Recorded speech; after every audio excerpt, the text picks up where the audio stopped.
is timeless. Ndo zvinoreva mukuru wemazuva. Saka the only entity that we know iri older than time or age is the creator. Ndimwari. You understand? So if we put it on theological terms, kuti munhu mukuru wemazuva itori blasphemy. Munenge muchitorasika. You understand? But if it's put in a contextual sense yekunzi indakaona mabhazi achienda kumarondera, vanhu vachiratidza kuti vari kunoungana kumarondera, ndikaona ngirozi hombe yanga yakakura yakamira mumarondera, tsananguro ichindiratidza kuti no, pane munhu ane ngirozi iyoyi ndiye wandiri kutaura nezvake. Saka handisi kuti ndivakatsireka ndavasi, but from assumption and analysis tinogona kungokonkluda kuti ndiani ndivakatsiro. Ladies and gentlemen, maybe tikutadza kuinterpreta. Ndoba unoona kuti panozvarwa maDown syndrome. Why ari kuzvarwa Down syndrome? Because akazvarwa ari normal anogona kusaurelesa kuti pane zvakaitwa kwandiri oda kuridhima back chipo chake. Ndoba unoona kuti pakuita vanhu vari kutadza kuita vana zvachose. Why? Because vakaita vana ivavo vanozoda kuridhima back chipo zvavo. Because zvatotorwa already nemunhu. But ndo kugoma kwamuri kuenda munoburuka muchiti kwamutemwa kune ma-results. Hakuna ma-results. Kuroma kune ma-results. Saka vanhu vari kuenda kwamutemwa maroma, macatholic. Vacatholic asingadi kubvuma kuti ma-Catholics. Zico is a journalist. He comments on doctrinal matters. Whatever gives Zico $1 is what he will publish. At best, he is a journalist.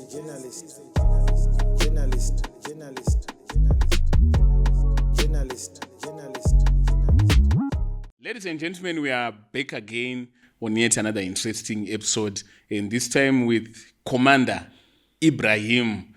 Commander Ibrahim waona vanenge vane ma-teachings obo avanenge vachipa. So we blend between those teachings and zvimwe zvinhu zvinenge zvichiitika also either in the body of Christ or muchivanhu or mune anything chine chekuita nereligion. Kune dzimwe nyaya dzisitombori nechitendero, but dzinonge chido wisdom dzinongodiwo kubva kuvanhu vamwari. Commander, we welcome you.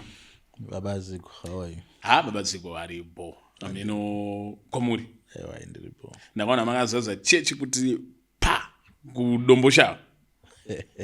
Muri kutonga kudombosha mudagadzira imwe chitungwiza ka, because ma-men of God at 2001 to 2010 akabva kuchitungwiza. Aiwa atidi kutonga edu kuchitungwiza kana kudombosha. Isitakafanana naulenge nditotonga kwese. Asi mama anorira umatuno ese ndimi. Anyway, Commander, the reason why I called you is because pane 1 or 2, 3 issues amene muchitaura pa TikTok, dzimwe dzamene makamboita kudhara dzanenda kuti tava panapa.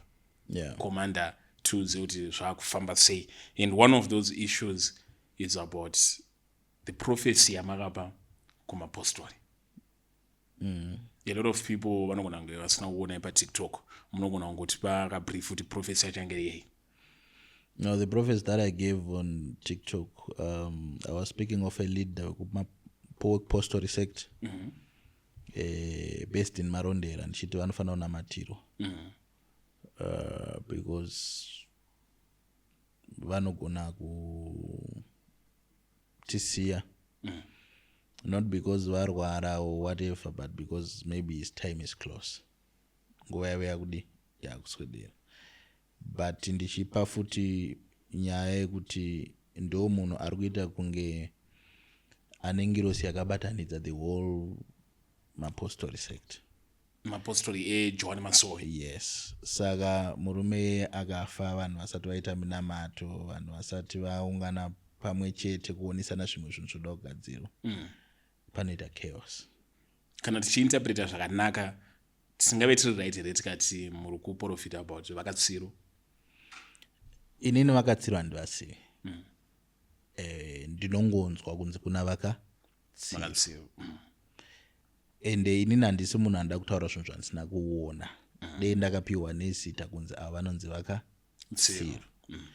You know my prophecies, ndinongonanga direct. Ndei ndakati ndaona vakatsiro. Indakaona mabhazi achienda kumarondera, vanhu vachiratidza kuti vari kunoungana kumarondera. Ndikaona ngirozi hombe yanga yakakura yakamira mumarondera. tsananguro ichindiratidza kuti no pane munhu ane ngirosi iyo iyi ndiye wandiri kutaura nezvake. Saka handisi kuti ndivakatsireka ntava, but from assumption and analysis tinogona kungokonkluda kuti ndiani ndivakatsiro.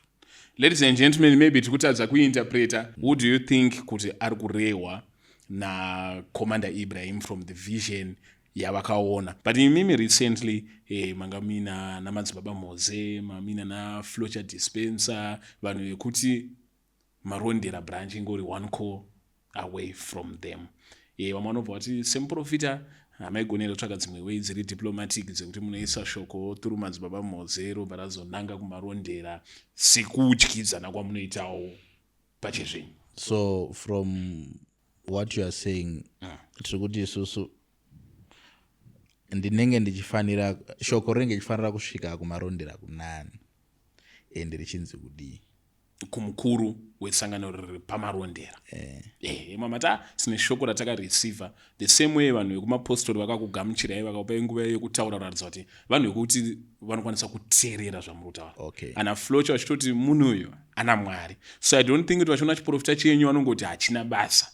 Vanogona kuchiteerera, chinogona kuteererwa nevakuru, chinogona kutaurwa muchechi, chinogona kusatombotaurwa. Iye mukuru wepamarondera anogona kutochigamuchira obva ziva zvekuita nechiprofita ichocho. Number one, kuti vanhu vateerera kana kuti havana babaziko tinazvo. Ndozwa muchiona kuti chiprofita tinongochikanda. Like I told people kuti fiyo ichakwira ikangokwira. Vamwe vachiti hazvina. So at the end of the day, inini I don't save people. I save God. If I'm given a message, anditika haisi kudirectwa kuna madzibaba Moze, haisi kudirectwa kuna Flocha, haisi kudirectwa kuna Akatsiro, iri kudirectwa kumapostori. Mapostori kuna ari kuGuruve, kuna ari kuUK, kuna ari kuTanzania. Shoko rikaendeswa kuna Flocha kana kuna madzibaba Moze, rinobva rabva mufoni mangu ropinda mamadzibaba Moze, robva mufoni mamadzibaba Moze ropinda mufoni mavakatsiro. Zvoreva kuti vanhu vari kuziva nhau yekuti Akatsiro, let's just use that, kuti Akatsiro varikuda kunamatirwa, zvoreva kuti isangano ramadzibaba Moze pamwe nesangano raAkatsiro. But message payauya ichibva kuna Mwari yatinzi iri kufanira kuenda kunani? Kumapostori. Saka ndinoshandisa platform yandinoziva kuti whether mupostori ari kuGhana, kuUganda kana kupi achanzwa message ipi iyo iyi. Andimazvona. That's the first thing. The second thing ndeyekuti madzibaba Moze kwandiri ndimukoma. Anditika age wise is my brother. So is madzibaba Owen is my brother. Madzibaba Bole is my brother. Flocha is younger than me, so nechiti muningi nawani wangu. Considering kuti Vakatsiro handivazivi, but ndinotenda kuti munhu mukuru paage as well. Saka vanogona kutoita age yamudhara wani wangu. By virtue of that, vanhu vari kutaura nezvakuti maprofita. Andozvona. Saka ni imwe reason yekuti ndisavaudza in secret ndeyekuti inini by virtue of my age handina right yekuenda kunovanamatira. You get the sense? Because munhu mukuru kwandiri. Saka ndinenge ndichiconsider kuti aiwa nhau iyi ikasvika kune vanhu vanokodzera vari right for kuturika maoko kana kutungamira munamato upi iwowo. Ivo vane macouncil avo, vane maelders avo and all, vane maprofita avo. Asi zvinokwanisika here kuti imimi munotadza kunamatira tomboti munhu akaita samadzibaba Moze muchiti mukuru tomboti pamweya oro pazera oro pastructure tomboti yemuchechi muZimbabwe, asi muchikwanisa kumuprofita? Handikwanisi kumunamatira. Zvakafanana nekuti ndinonzi ndinodira president mafuta. Handikwanisi kudira president mafuta, not because handikwanisi, but it's against spiritual protocol. You understand? Madzibaba Moze ndimukoma kwandiri. Kana chii ndimukoma kwandiri handitaura pamweya. Ndikutaura paage. You understand? Ini ndinogona kutovaonera chiprofita ndovaudza. Now, handikwanisi kuti chiprofita chandaona mambo uyai ndikunamatirei. Ikoko kune kwatokuteerera. asi ivo vakanditi mkomana zvawaona izvi watitoita sei unokwanisa here kudi kundinamatira anditika ndopandogona kuti alright mukoma regai ndidi ndiuye tiite chi munamato on his request not kuti inini ndototi nekuti ndaona chiprofita chamadzibaba Mose ndobva ndati mukuru pfugama apa ndikunamatira no that's disrespect zvakaitwa naTyler Perry kana ndaona Tyler Perry achininamatira TD Jakes mamborona video ndezvechingochani that's I have nothing against vanhu vakaita sana TD Jakes vanhu vaachiever in their circles anditika but kwandiri vana TD Jakes I don't consider them as spiritual people ndinovaconsider sema-theologians. You get the sense? Zvakafanana nekuti tiri kuti isusu ndona chiprofita chaProphet Hubert kana chaProphet Magai kana chaProphet Makandiwa anditika ndobva ndati chiprofita chandaona ichi ndanzi ndikunamatire aiwa chero azvibude ndokuleka wisdom wazvona ndokuleka wisdom. Zvakafanana nekuti iwe ukaita problem namuchembere sigo hauendi kuna momzi unovaudza izvozvo unoenda kana kuna sekuru unoti kule momzi zvakandiitira so zvinhu zvese zvine protocol mazvona. Saka in terms of this prophecy changu inini kungoisa message vobva vanzwa ivo vonzwa message vanhu vakuru vodecide.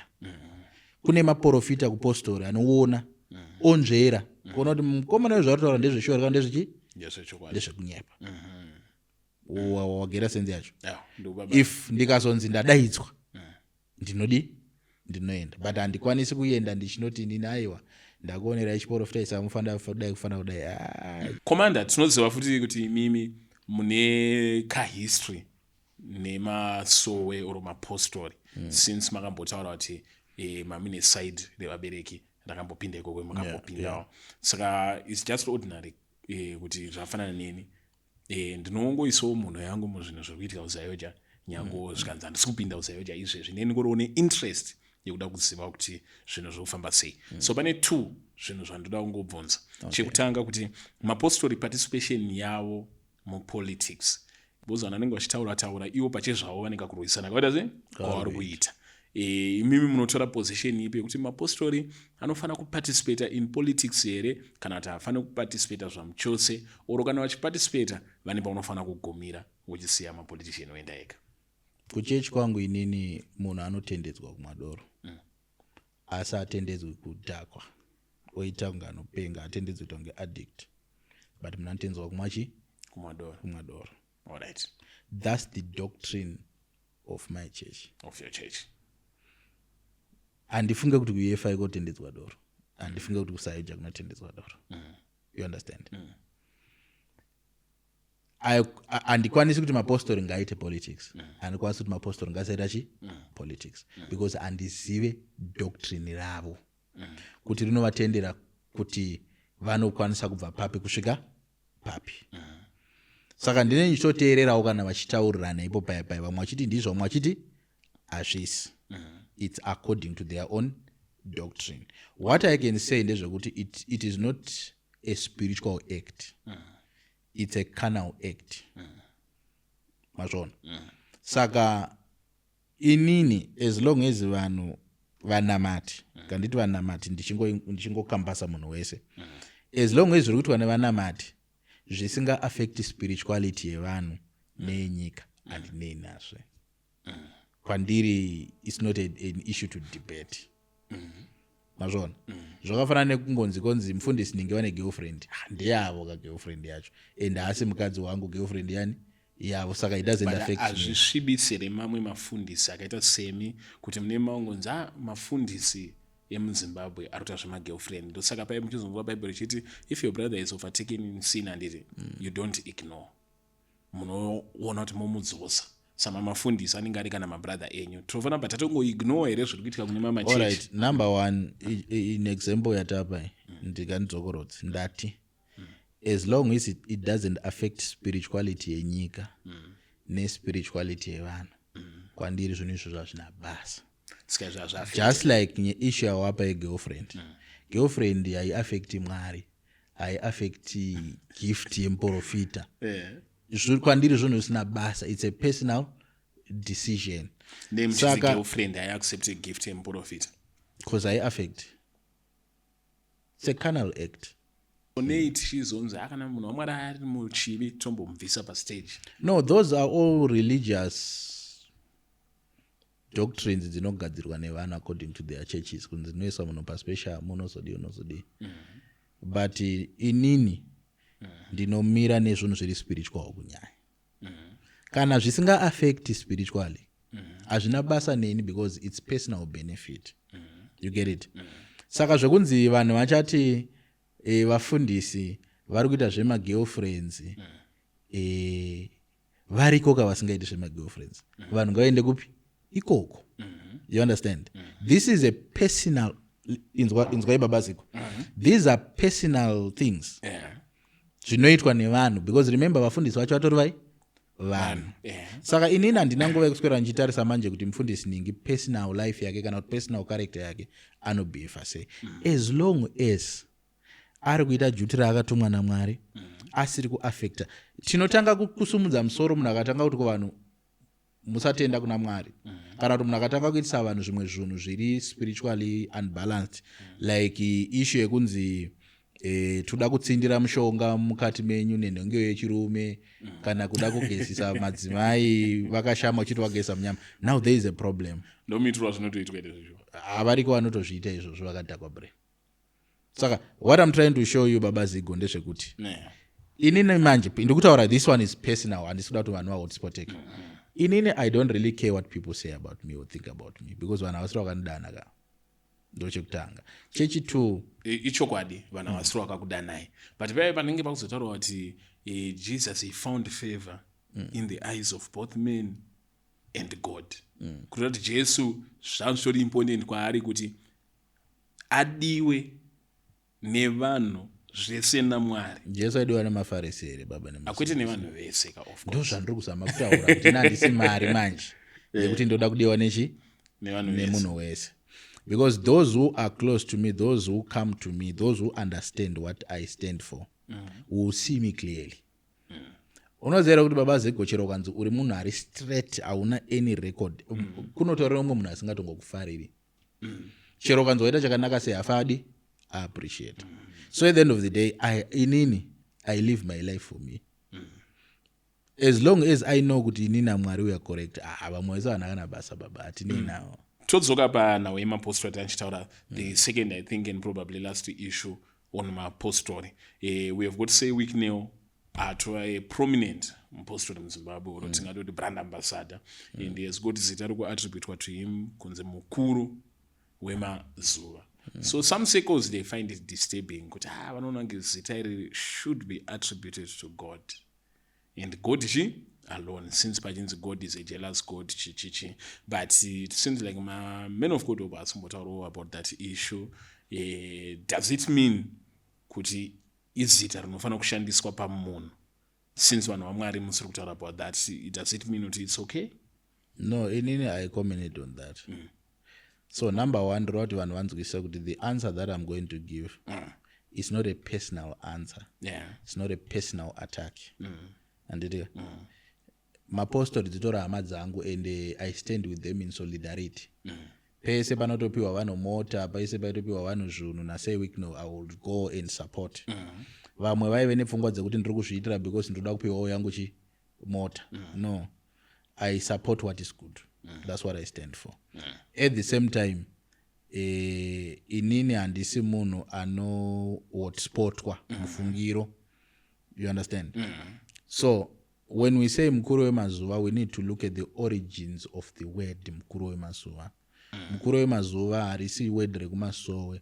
It's a biblical term riri muBhaibheri, ancient of days pachirungu.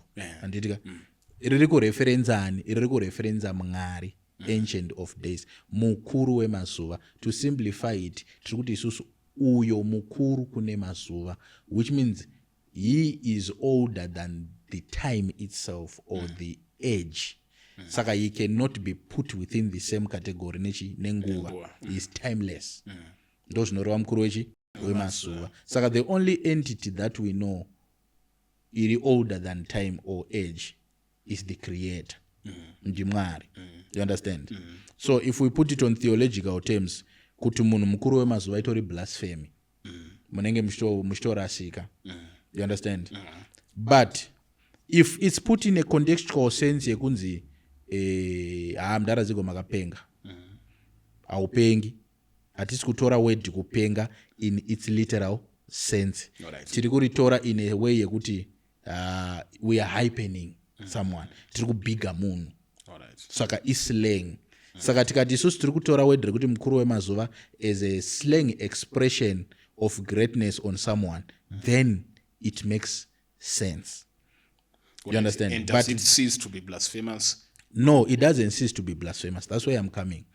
Kuti, but now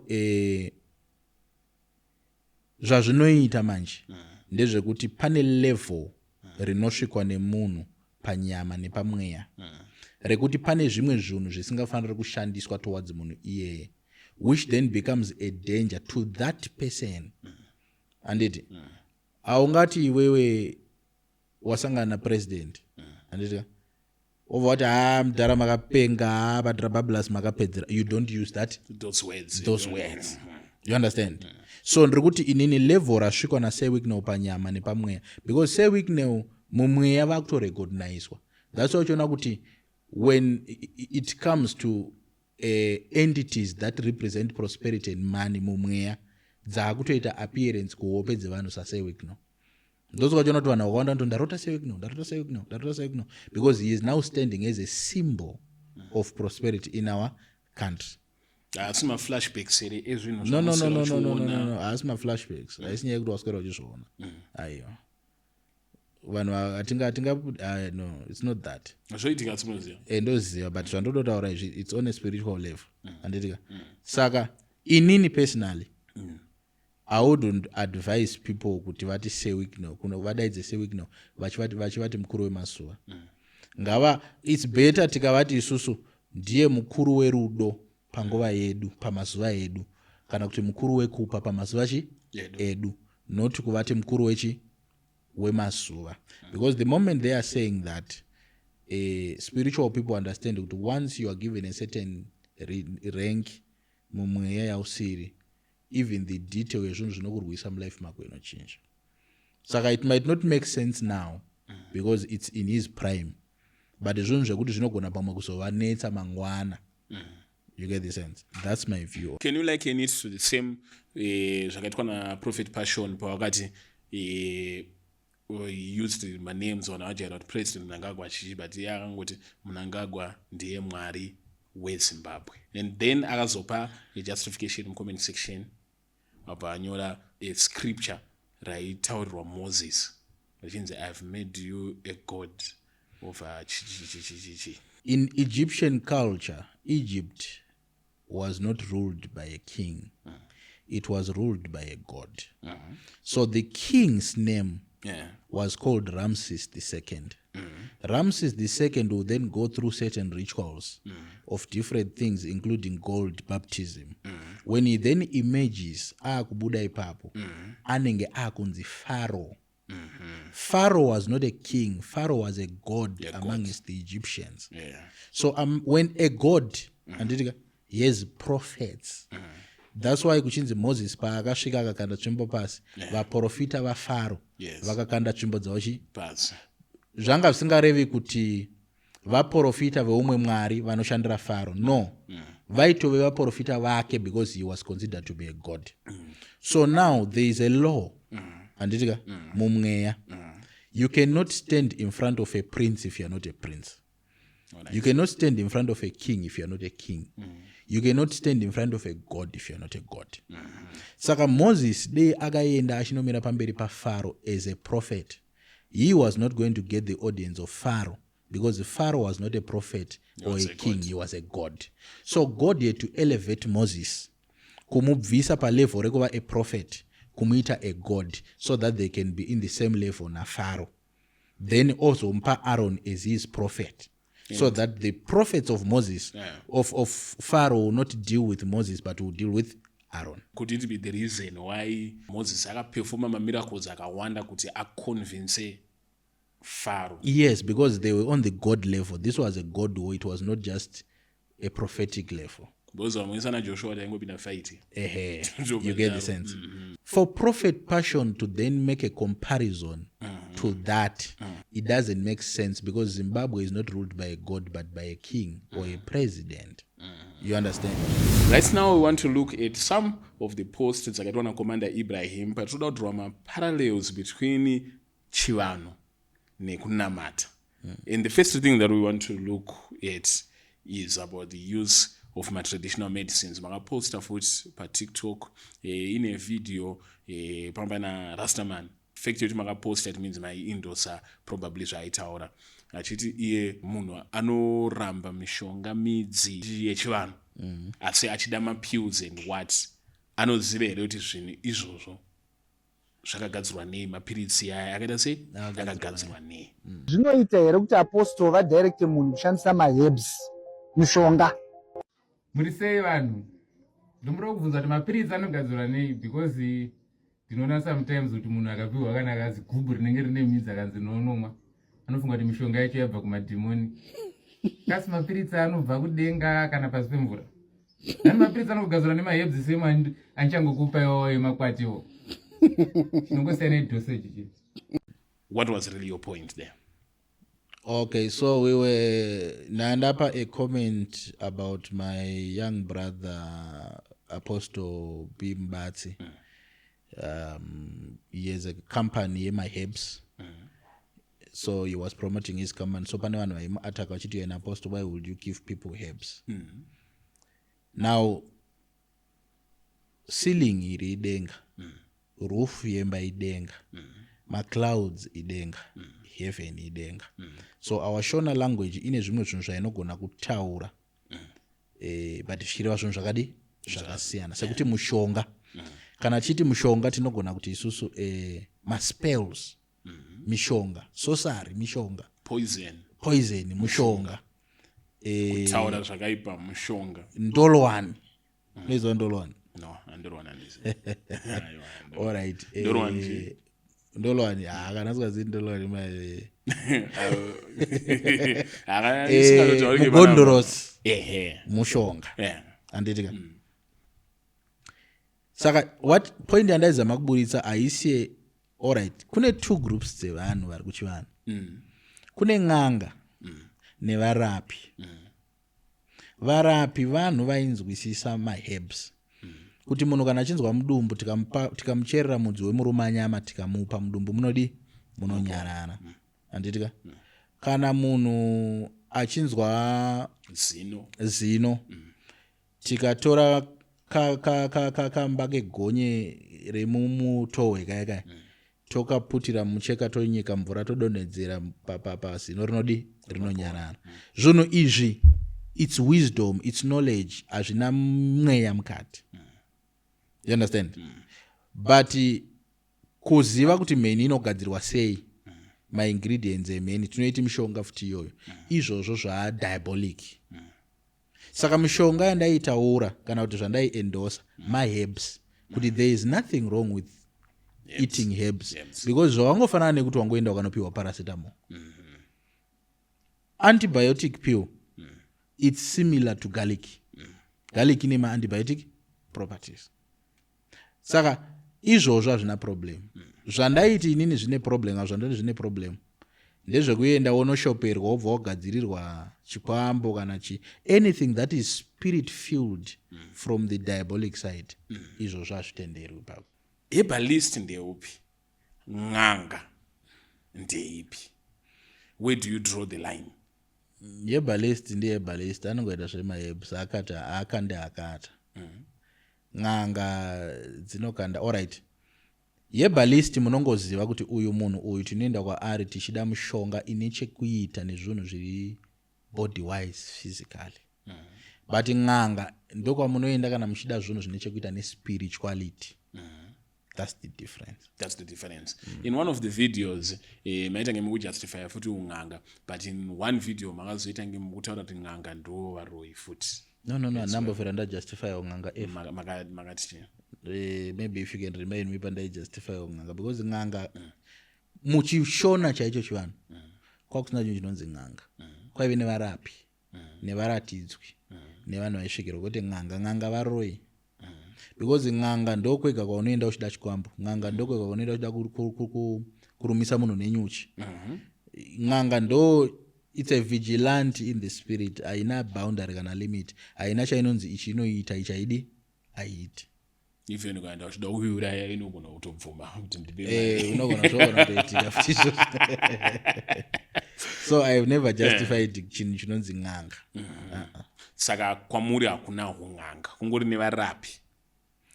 Kuchishona kune varapi nevaratidzwi nevanosvikirwa, kwete ng'anga. Ng'anga ingori musemukategori nanatsika mutanda nevaroyi. But how is it vanhu ava mapractice atini chiramba tichiti no chichichi vanhu vanenge vakatobvumirwa tomboti nenyika kutoti they are legal, imi mukati ng'anga atori muroyi, hamusi muri kutoita discrimination against a certain practice? Ukaenda ku-UK izvozvizvi vanotobvumidza kuti uregister Satanism church. The freedom of worship. Just like here in Zimbabwe, there is freedom of worship.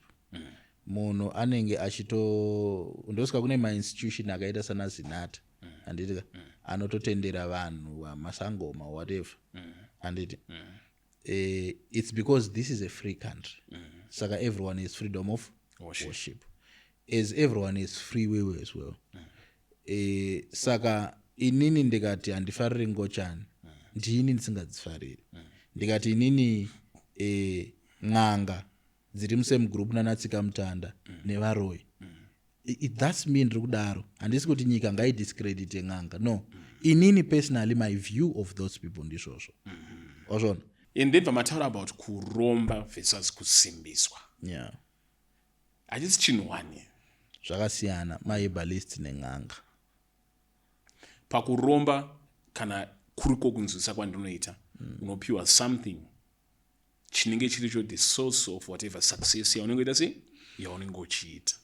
Obva utopiwa mhiko yekuti you maintain this nenzira yakaita sei yakadai.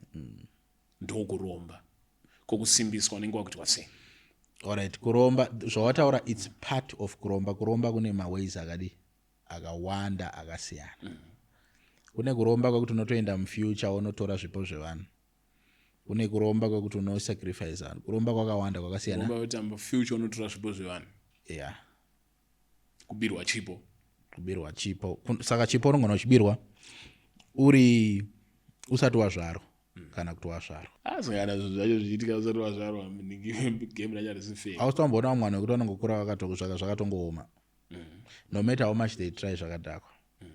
Alright, let me just explain anditi. Ukaenda kung'anga uri kuda iwewe kupfuma, iwewe pawakazvarwa une portion yako yawakapiwa ipfuma, but you want to be more. Saka kunoitwa sei? Kunotsvaga hama yako yaunouraya. Why uchifanira kuuraya hama yako? Because hama yako painofa, munhu wese ane clan yake panyama nepamweya. Paunofa zigo unoenda kumadzitateguru ako iwe. You understand? Hauendi kudenga straight, hazvishandisa izvozvo. Unoenda kumadzitateguru ako, wozotorwa kubva ikoko wakuenda to whatever God you believed in. Kunenge uchienda unoiteyo kumadzitateguru ako. Ndo first, ndo kwaunotongosvikira, ndo kwaunotanga kugamuchirwa ikoko. It's a realm yakazvimiririra. Ndozoti vanhu vakawanda vachava confused because vakangodzwa kunzi unoenda kuparadise. No. Chikutondikonfisa njekuti iwo madzitateguru acho anenge asina kuendawo here kwaanga achifanira kuenda. Kune vamwe vanoenda kwavanga vachifanira kuenda according to aitenda chii. Like I said, madzitateguru edu aitenda zvatatingatendi izvo. Sisi tavamakristu tine kwatinoenda. But hatisi kurwa navo, hatisi kuvarwisa. Titori vanhu vavo, titori vana vavo. Kuti zviite simbo vanhu vanzwisise. Chinonzi mudzimu harisi demon. Yes. Chinonzi mudzimu it's an entity yaka-assignwa naMwari in every family. Kuti iuye ichipa vanhu enlightenment newisdom. Anditi. So, mudzimu yauya une territory yaunayo mumweya yekuti vanhu vese vedzinza iroro vakafa ndokwavaidi kwavaienda. Saka automatically by that system ukafa iwe uzigo unoenda ikoko first. Saka ng'anga inoti uraya one of your relatives, whether nemushonga kana kuti direct. Why? Because paanofa ndo rinobva ravhurika redzinza. Vanhu vese vakaenda nevachauya vanosvikira imomo, vanozouya panyika vanobva neikoko, vari kuenda kwavari kuenda vanopinda nepapi neikoko padhoo ravavhura. Saka dhoo riri kuvhurika nei? Riri kuvhurika automatically because pane afa arida kugamuchirwa dzinza ripi iroro. But munhu aurauya manje anobva atsipikwa. Kutsipika kubata mweya wemunhu kuti asaenda anyway. Anditi why vari kumubatirei? Vari kumubatira kuti paanosvika uko zvinogona kuripotwa kunzi ndaurawa sei, zvoita problem. Saka vanomutsipika, vamutsipika. A familiar spirit ndo inotumwa. Familiar spirit mweya unotevedzera exactly on point, kunotoita kunge zigo, ndo unonopinda ikoko. Anonzi ma-cosplayer. Wapinda ikoko manje unobva wachisvika woba zvipo zvevachauya. Ndo zvipo zvakudzokwa nazvo zvakupiwani iwewe. Ndo paya paunoona kuti vanhu vanotanga kuzvara vana vari incapacitated. Down syndrome. Kana kuti hanzi Down syndrome babaziko. Vanonzi vana vari challenged. Vane special abilities. Ayo, taamuna 2026 hatichataurisa izvozvo. So it means that vatosvika kana 2030 kana munhu ari dark unenge wamusanzi ari dark unongonzi ane ma-low tones. Ndosikaona kuona namasijinist what you get the sense. So ndo paunoona kuti panozvarwa ma-Down syndrome. Why ari kuzvarwa Down syndrome? Because akazvarwa ari normal anokona kusarealize kuti pane zvakaitwa kwandiri oda kuredeema back chipo chake. Ndo paona kuti pakuita vanhu vari kutadza kuita vana zvachose. Why? Because vakaita vana ivavo vanozoda kuredeema back zvipo zvavo. Because zvatotorwa already nemunhu. Ma-challenges ayafanana nekuma-Down syndrome, autism, chichitori more prevalent muma-progressive society afanana na-UK kwekuti tinzi tifunga kuti hakuna zvekuromba. No. Handizivi kuti vanhu vachazozvibata gore ripi, ndogara ndichitaura. Chinongonzi a human being, whether Chinese, Indian, American, British, chinongonzi a human being chino-operate the same. Uroyi uri kuno utoriko kuChina, utoriko kuIndia, utoriko kuAmerica. Kuromba kuri kuno kutoriko futi kwese. Chinongosiyana terminology, but vanhu vese vanoita the same. That being said, it doesn't mean kuti mwana wese aita autism spectrum, mwana wese aita Down syndrome is because pana aromba kana achekeresa. No. Kunotori nema-medical condition anotoita kuti mwana agona kuzvarwa akadaro. Washibata. Saka paunozozvarwa undozvarwa wakatorwa 10 not kudhara. That's another type yekuromba. Saka miko dziya dzinozoya pakuti that familiar spirit yakushandira inenge ine certain payment futi inenge ichida. Right. Ndo kuromba uko. Kusimbiswa manje babaziko ndechekuti imimi magara imimi muri mutambo webhora imimi. Yes. Munotori negift yekutamba bhora. Yes. But kubhora uko kune vanhu vamwe manje vari kuenda kuna nasekuru kupi vachinopiwa zvavanopiwa zvokuti iwe paunongopinda mugame ukangomhanya kudai unotozvipinga wega ukavhunika wega pasina chaitika because iye arida kutoti usubstitute kwatambe namba yako. Saka ndopo wakuuya manje wodirwa mafuta. Wazvona ndopo wakuuya wavakirwa old. Saka kusimbiswa kuti iwe wagara une chiripo paground kudara, but you need spiritual protection against vamwe vanhu vanogona kukuvhiringidza futi spiritually. Ndokunonzi kusimbiswa. Saka kusimbiswa kunorange in different ways: politics, business, sport, anyone ane position yaari kuziva kuti position iyi vanhu vakawanda vanogona kunge vachiida, kana kuti business iri vanhu vakawanda vari kuriita. Saka competition yakawanda, munhu iyeye anofanira kutosimbiswa. Chinhu chakanakira kusimbiswa. Chinhu chakanaka. Ndosika uchiona kuti David akatodirwa mafuta kutosimbiswa iko kwe. Samuel wade yangoenda akati Mwari wandikudza ndiwa mambo. No. Because kana vakutaurwa practice yandakaona inoita inenge ichiascribewa kune izvozvo zvinoita kunge kubata in some sense, because unenge uchinzwa chinzi uyu anotyisa akasimbiswa. aiwa lack of knowledge iyoyo plus zvandataura kuti kune n'anga nevanhu vanoita zvinhu zviri proper saka which means kuti kusimbiswa kwacho ikokoka unogona kusimbiswa futi zvemishonga zvekuromba like saka hati kuti kusimbiswa ikoko kune vanhu vakaromba nevanhu vakadi vakasimbiswa. imi munosimbisa here vanhu kunyanya vatendi vechikristu? handisi denda kutange ndakuadvertise here ndikadaro. aiwa no ndingabvunza nyange mukatange mukuadvertisa asi mukupindura mubvunzo kuchikristu inenge yane basis ipi kuti munhu anosimbiswa? Alright, tino-anointa. We anoint you for a certain position. We anoint you for a certain favor. Ndokutosimbiswa kwachiko. But mapreacher wobo inini zvafana muchechi mandakakurira, we were heavily discouraged from using an anointing oil. Tichingonzi, the name of Jesus is what? Is enough. Imimi kwamuri harisi enough here command. Bible rinoti vanhu vangu vaparara nekushaya zivo. Ignorance is the most dangerous thing ever. So 3/4 of these preachers you are talking about. Yes. Number one, they don't qualify to be theologians as well. Tinovati motivational speaker. So motivational speakers know nothing about spirituality. They know nothing about real power. Yes. Saka, they speak what they know. Yes. And we don't mind. All right. But moment yavanozocrossa over manje kuuya kuterritory kwedu kwezvemweya ndo patinozovamisa. You don't know kuti mbiya kana bute kana whatever zvinoshanda sei. Then wobudayo uchiti hazvishandi. Hauzivi kuti iti handizivi. Ikana usingazivi vhunza. Wazvona? Ende zvaunotenda iwewe usada kuzvihotspota vanhu kuti zve zvavanodi zvavanotenda. This is a free country. People have freedom of worship. Usashora vanhu. Chicken ina haifambi chiti KFC hainaki. No. Advertise your program kuti ndiri kuenda kugoma kwaMutemwa. Handei kupi? KwaMutemwa. Ufuchi kugoma kwacho kwaMutemwa haristori gomo rako number 1.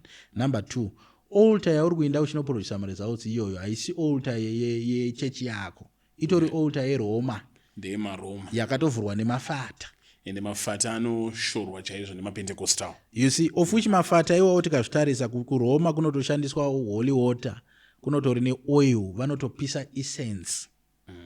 You understand?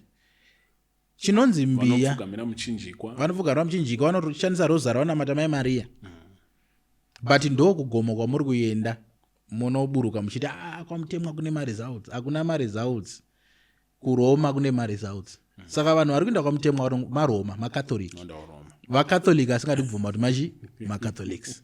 Pamafinal question ida toda kubvunza commander, they are mostly to do with the spiritual atmosphere yatinayo munyika yeZimbabwe at the moment. Mvunzo wangu nengori kuti based on zvinhu zvatichazotarisawo right now, do you think kuti muZimbabwe mune revival here? I've been unfair to you kuti handakuudzai tichatarisa chii, but nakuti based on that imimiwo kwamamuri mumboona kunge muZimbabwe mune revival here riri kuitika? No. Hamuna? Hamuna. There is no revival in Zimbabwe. There is no need for revival in Zimbabwe. Revival is only done where there are dead things, where there are things zvakufa zvoda kumutsiridzwa. Hapana chiroda kumutsiridzwa in terms of kunamata kana kushumira kana spiritual atmosphere muZimbabwe. Pane vanhu vakapera vakuda kuva relevant, ndo varikuda kutaura nyaya dzekudzirevival, because ivo varikuda kuva relevant again. So there are people who are trying to revive themselves, not the atmosphere being revived. The atmosphere spiritually yemuZimbabwe currently iritori more charged than ever. No, ananga vachiti maybe it was more charged panguva yakanetsa the prophetic, ndo pataiti panga paine revival in Zimbabwe, or it was at its peak. We're talking about 2008 to 2010 maybe. Painetsa na Prophet Makandiwa, Prophet Ubed Angel, vaina Apostle Utawashi. Ndo paronzi pamba ine revival muZimbabwe. Pfungwa idzodzo ipfungwa dzakafanana nedzakaitwa nevana vaIsrael vari mudesert. vachiti ivo dei matidzosera kuEgypt kwataidya zvakati nezvakati but vari maroja ikoko vachimistritwa ikoko. People don't have an ability yekunzwisisa kuti there is a stage yemuEgypt, there is a stage yekuti vanhu vakafamba mugwenga, there is a stage yekuti vanhu vaenda kuCanaan. You understand? This is no longer the Moses generation. This is now the Joshua generation. Vanhu vakaprofitwa vakapiwa zviprofita, isusu tauya kuzoita kuti zviprofita izvozvo zvichiva manifested. Kana makaprofitwa panguva yana Mudarama kandoona naYuberi kuchinzi taona vanhu maita mari matenga mota, mari dzacho ndo dzatauya kuti dzichiita established. Joshua ari kutora vanhu onopinda navo muCanaan. Vanhu vanga vajaira kunoforera chikafu kumba kwaFaro akuvapa munda kuti shamwari uyu ndo wamunda wako uchizvirimira wega at your own pace and time. Saka revival kuda kuti aiwa ngati itai kuti tiwane chikafu chataimbowana mara no. So there is no need for revival in Zimbabwe. Kudhara waiona Commander Ibrahim vachiparidza kuchechwa apostle Mupatsi vachiparidza kuchechi kwevamwe handiti, but now we were at a point yotinongoziva kuti Commander Ibrahim ari kuchechi kwavo ndokwavaruparidzira aombowaona vachiparidza kuchechi kwevamwe. Now we have ana prophetess Matimbire vakubatana nana prophet Makandiwa vekuti unenge uchiona kuti mastage yanga asingambofakaita sei akasangana. Ndinobva ndine vanhu revival yawe haisi revival. Vanhu vari kusimbisa relevance yavo chete. These are the people who created this culture. Kana takuda kutaura chokwadi with no disrespect to anyone. How many people have you seen preach papupit ya prophet Makandiwa? No, besides baba vavo significantly senchiti baba vavo ne 1 or 2 vanhu vanenge you get the sense. So tiri kuti isusu the same guys vamuri kuti vari kuita revival ndo the same guys vakacreata same system iyoyo yekunzi pulpit ya prophet Makandiwa haigumwe, ya prophet Magaya haigumwe, ya prophet Ebenezer haigumwe, ndo vakacreata that system. Saka ngatisaita ese kunonziva nechimwe chinhu chinyuwani chavaita chashamisa. Hapana, ingori catch the fire reloaded yaingoitwa kudhara kuti aingoziva kuti utawa Hashe Makandiwa Angel vane catch the fire handiti. Saka it's not anything new. Chinhu chagara chiripo chagara chaingoitwa vanga vangomira chete kuti chidi kuchiita. Saka hapana revival because hapana chakambofa basi. Saka munhu wese uri kuona zviri kuitika apa uchiti revival hanzi haisi revival. Alright, tiri kurevivei coldness hanzi you are neither hot who is cold. You are now lukewarm. The body of Christ in Zimbabwe. Vanhu vari kufunga izvozvo ndo vari cold, ndo vari kuda kuzama kuzvikwichidzira kuti vatange futi kupisa. Because pavaimbopisa level ravaipisa naro vakufila kuti havachapisi maybe. Saka vakuda futi kudi kupisa. That's my ideology. But otherwise tiri kuti isusu iwe let's look at the current generation, alright, yevanhu varipo yemaprofita. Baba Zigo chatisina chete imari. Vakatanga vane mari. Anonzwisa. But tichitaura pachokwadi siri zvekunzi tiri kudisrespect kana kurwa nemunhu. Tinotopisa baba. We have the wisdom, we have the grace, we have the power. And the scripture supports it. The latter house shall be greater than the former. You understand? Tarisa vanhu vakaita seni, tarisa vanhu vakaita sana Mutumwa, tarisa vanhu vakaita sana Mubatsi, tarisa vanhu vakaita sana ana Apostle Tribe, ana Desmond Graceford. Wangu kune vapfana vanotobvira. The only difference ndeyekuti hatina mari yekuti tikwanise kucreata mabigger platforms or kuita mabigger programs. Muchaiita mari tiri kutozoita ende tiri kutoiita mari ende chakatotitadza kuita mari yacho futi iyoyo handitika ivhangeri raiparidzwa nevamwe vanhu vaiti ivo usabatwa musoro nemufundisi asina mari ivo pavakatanga futi vanga vasina mari. We are not saying tichaita mari for personal gain chete. No, we are saying tichaita mari for the gospel to move. And this I will tell you and guarantee you, Joshua generation yedu it's unstoppable. Chiri kuvhundutsa vanhu vakawanda vaikumasure inyaya yekuti zvatiri kuticha nekuparidza zvinhu zvavaita hazviitiki. Handiti zvinhu zvavaifunga kuti hazvitaurwe. Mufundisi wakare anga ari kasuperman. You understand? But isusu we are just there to distribute information and enlighten it. Uchaona kuti iyo iyi interview yataita ine komini andiri kutopa kuchatonzi disrespect anodherera madhara no hatisi. But tiri kuti pane chandakambotaura ndikati muZimbabwe muno muZimbabwe inini munhu wandinoconsider kuti is a father. Anditika iwan ndi Hubert Angel. Why would you? There is Prophet Ed Branson. He's a son to Prophet Hubert. There is Prophet Elijah. He's a son to Prophet Hubert. There is Apostle, okay, he's no longer there, but Apostle Try Emmanuel was under Prophet Hubert. I don't know if Prophet Arthur Higgins is still under Prophet Hubert. Tisingaverengi isusu vanhu vakaita sana Prophet Bushiri, vanhu vakaita sana guys from other nations. Na Brian Sovey. Yeah, vana Brian Sovey. But inini andina any prominent son wa Prophet Makandiwa ndinosiva kunze kwa Chari. Kuna na Apostle Joy Museva, na Pinkerton Zibanete. Listen, vanhu ava vatiri kutaura tikavunza comment section vanhu vanozikama kuzvinzvimbo zvavo. Kuti Prophet Museva Apostle Joy vanozikama kwekwe. You cannot speak about Apostle Joy kuchitungisa vanhu avazivi. But you can speak about Prophet Ed Branson anyway. Vanhu vanovadi vanhu vaziva. You understand? Same na Prophet Magaya, the only son watakuziva mwana wavo wavareisa. Neimwe sani yavo iri kuMalawi. Anditika vanhu kuti handisi kushora varuma. Vanhu kuti muZimbabwe mune kamwe ka culture karimo kekuti havapasi on the baton. You understand? Amugurumwi succession in Zimbabwe. Almost in all sectors. Munhu anozonza apinda panyanga kazhinji kacho. Munhu anongatoita kunga bulldozer. Kuti apinde papi ipapo. You get the sense? And you realize kuti aita kunge asumuka. Asiri under vanhu iva vatiri kutaura nezvavo. Pamwe pacho futi anotanga ari kuvharirwa panze. You get the sense? Anotanga asiri relevant. There is too much church politics in our country. Zvekuti politics dzeZANU-PF neTriple-C adzitotyise kudarika politics dzechurch.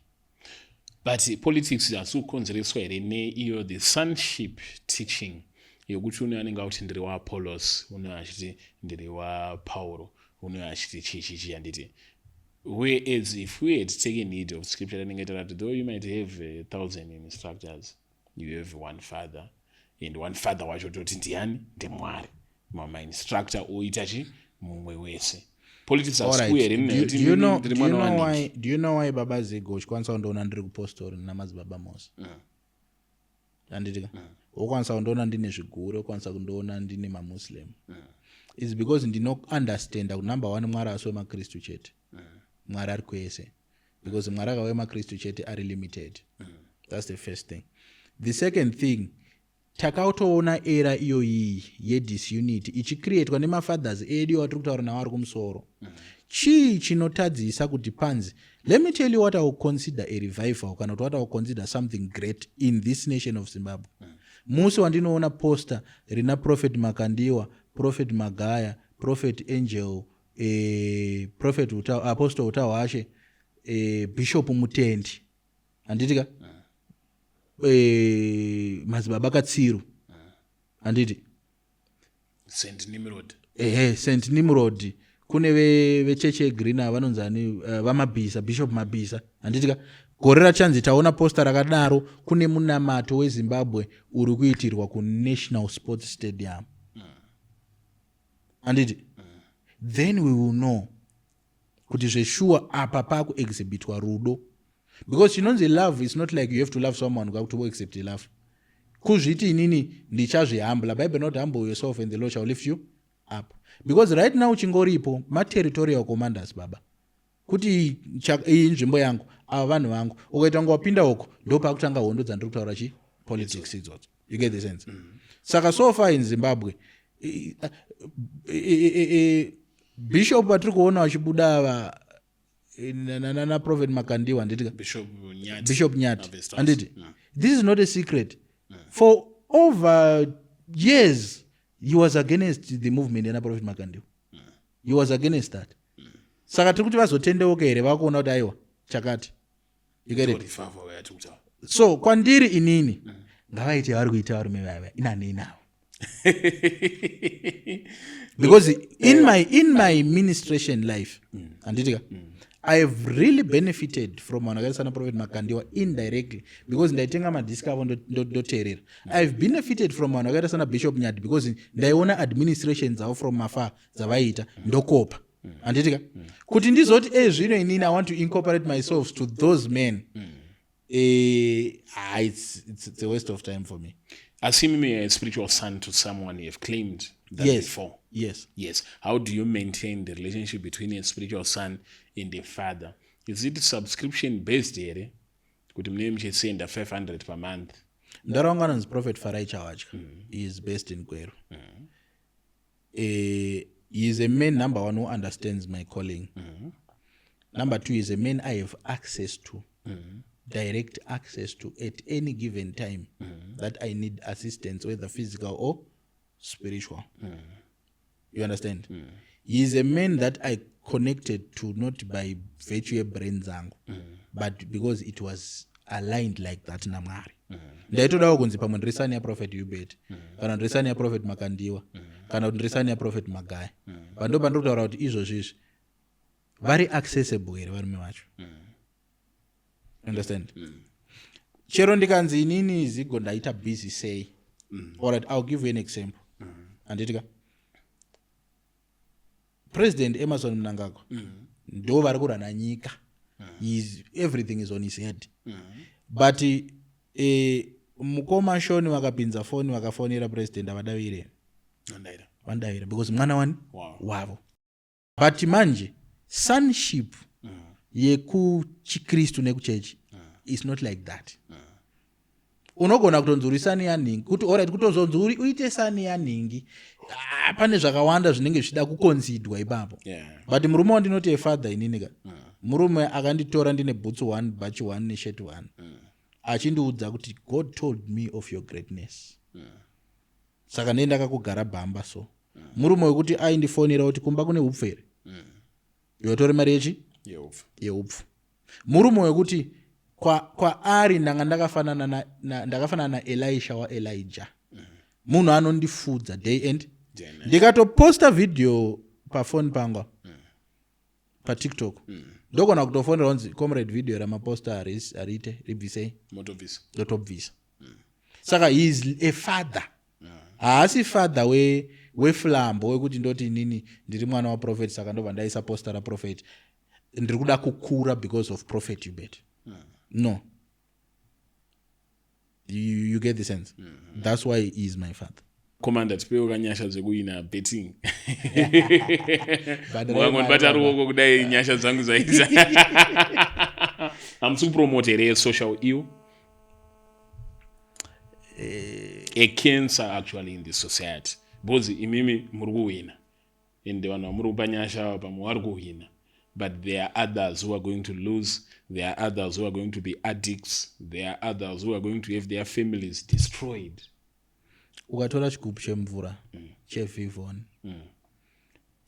nechigubu chepet coke ozvisheka so sheka steric with same force and intensity ukavhura coke chichoitika kokavhura vivon at the same time Nothing.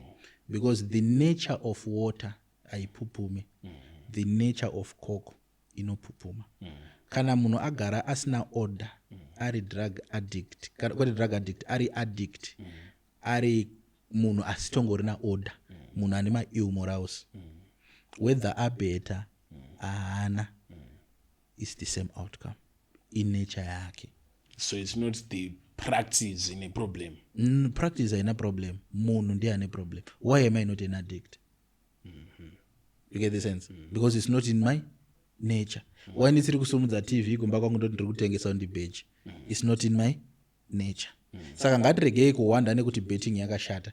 Ngatibudiranei pachena kuti munhu ndiye akashata. Munhu ndiye asina self control. Munhu ndiye asina self control. You get it? Zvangofanana nemudzimai anoita boyfriend nekuti ari kuti iye aitirwa girlfriend. No, ingori nature yake iyoyo. ngatipei example yaEndi Muridzo. Ndomufarira Endi Muridzo ndosakandikana ndimutaura. Munhu paanozvarwa unozvarwa, alright, inini ndakazvarwa at a certain frequency.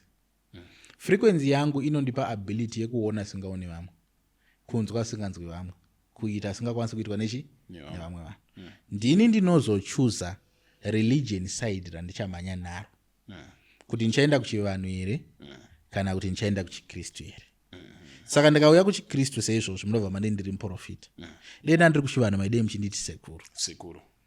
Now operation yandiri kuita hainei naMwari, ine chekuita nekusikwa kwandakaitwa naMwari. It's a gift in me. Havasi Mwari vari kundiudzira kuti profita ningi, iability yanditori nayo. Though pane macases ekuti ndine high frequency, Mwari it's easy kwavari kuti vataure neni, kana kuti midzimu iri easy kutaura neni. Andozvona. Saka Endi kana ari kuchivanhu, anditika, akabva kuchivanhu akauya kuchechi, anongo-operate the same because agara is a high frequent human being. Saka mukutojustify kuti vanhu akaita sena Endi, even though pachimbobuda nyaya dzeunzi manjuzu, nyaya dzechivanhu, otendeuka mangwana kutonyora song achirumbidza. Angochinja side but he is the same. Ipfuti muruoko rwembavha inorobha, muruoko rwemupurisa inoprotect. You get the sense? Saka haisi nyaya yekuti Mwari vari kundiita kuti ndihwina kuti ndisawine. No, iability yangu yekuti ndikabata foni, anditika, ndikaitarisa foni ichimhanya, ndinotonzwa mandiri kuti burisa mari chindege chakweni, kana ndinotonzwa mandiri kuti siya chinosvika pa 20,000. Pavasiko munoziva kuti mari dzandohwina dziya haikusi ndoenda ndaswera ndichitamba. Zvunhu zvinoitika within a minute kana 2 minutes. Pamuri kunzi mari dzandohwina, tikutaura kuti his latest win wakahwina 20,000. Ndo mari dziri kuhwinwa nevanhu. Commander Ibrahim, since I have known him, betting platform avatamba, you only hear now dzekuhwina kutohwina ma 200. But I'm not encouraging vanhu betting. Commander ndo angatoencourage kana uchida kuencourage, but handisikuona nga vari kuencourage. Varongoti kana muchibeta probably munopa nyasha dzekuhwina, ndizvo?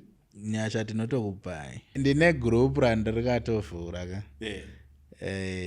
Ndakazvinzwa kutaura naProphet Passion ndikazviteedzera. Saka ndine group randakatovhura randotokuudza kuti nhasi kune bhora ripi rikutambwa. Bheji raichakati. Hakusi kuabuse the gift, the precious gift that God would have bestowed on you. Saka inofanira kushandei gift yacho. Zvinhu zviri serious like profita munhu ndikushaya mubereko because of this and this. Tiri kungozviita one. Command, nyaya dzedu dzipere. And with that we are out. Ladies and gentlemen, it is very, very easy to forget the grave sides, or rather say pakaradzikwa vadikani vedu vanenge vatisiya, mostly because tinechangobva mudzinhamo, tinoenda spenda mari yakawanda, uye tine maschool fees, tine marentals, tine matravels of life. Saka vadikani vedu ana baba, hanzvadzi, madzikoma nambuya vanenge vari kumarinda, marinda avo anongokanganwika osiwa achiparara. But as you are watching this video, I'm here to remind you that it is a good thing for you to build a resting place for your loved ones who have departed. And we have got a partner in doing that. Vanonzi Dreams Granites. Vanotogadzirira maTombstone, one of iri ramuri kuona iri randakagarira nemamwe mazhinji avanogadzira, from as little as $250 to as much as even above 1,000, a design of your choice. Rinokomunicata zvamunoda nemoyo wenyu. Unokwanisa kunyorerwa unzi a father, a mother, a grandmother, whoever it is, kana kuiswa picture rinenge rakainscribwa in the granite stone from vanhu veDream Granites. So vabatei panhamba iri kubuda pascreen, moita mapayment terms kana muri vanhu vasina cash, but kana muri ngoda vanhu vanongoda ngobhadhara ka1 in a very, very short time vanenge vapedza tombstone renyu, kana muchida rengosvika muchinyamura rinenge riripo, kana muri vanhu vemalay-by zviriko futi, madeposit etc. Munovawana parugare bus stop, kungovafonera mamaburuka parugare bus stop, munotopaona, munovamangovaziva. Contact them on the numbers that are showing on the screen and you will be good to go.